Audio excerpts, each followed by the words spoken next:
اهلا بيكم يا شباب في فيديو جديد، وهدفي هنا في القناة اني اخليك احسن نسخة من نفسك جسديا وذهنيا. يلا نشوف هنتكلم في إيه النهاردة.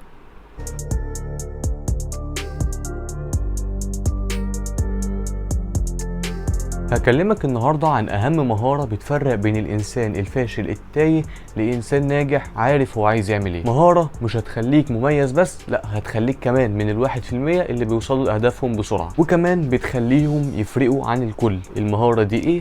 المهارة دي تنظيم الوقت. اي حاجة في الدنيا ممكن ترجع تاني، سواء تشتريها او سواء ترجع لك لوحدها تاني، الا الوقت لو راح ما بيرجعش. فلازم تستغل كل ثانية في يومك في أول حاجة إنك ترضي ربنا، وبعد كده تشتغل على نفسك.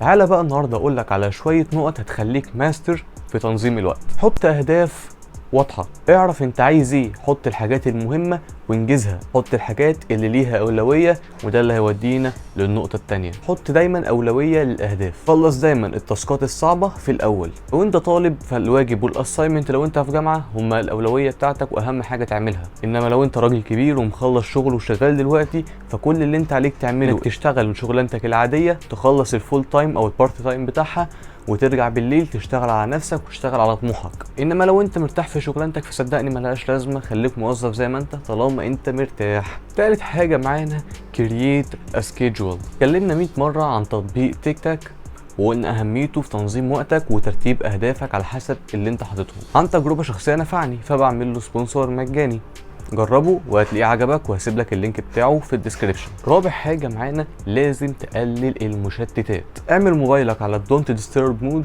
حط نفسك في مود الشغل وافصل عن عيلتك واصحابك والحوارات دي كلها، وبعد ما تخلص انتاجيتك وتخلص اللي عليك ارجع لهم تاني، مفيش اي مشكله. خامس حاجه معانا ابعد عن البرفكشنزم. مثاليه، مش لازم كل حاجة تتعمل 100%، مش لازم كل حاجة تبقى مظبوطة، مش لازم كل حاجة تمشي بالشعرة. المهم تبتدي، وبعد كده المثالية هتيجي بعد كده. بس صدقني مفيش حاجة اسمها مثالية، مفيش حد بيعمل كل حاجة 100%، مفيش حد بيوصل لكل حاجة مظبوط وفي الوقت المحدد.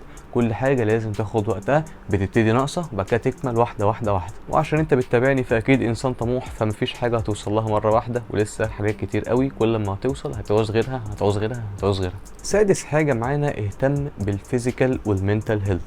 لازم لازم لازم تنزل جيم، لازم لازم لازم تفصل عن الشغل وقرف الشغل. ما تخليش موقف بسيط ضايقك 5 دقايق يبوظ عليك يوم كله. ما تبقاش ماشي بعربيتك وحد زنق عليك فتتضايق وتعكنن على اليوم كله. اليوم فيه دقايق اكتر من 1000 دقيقة، لازم تستغلهم كلهم. اخر حاجة معانا كافئ نفسك كل يوم بالليل.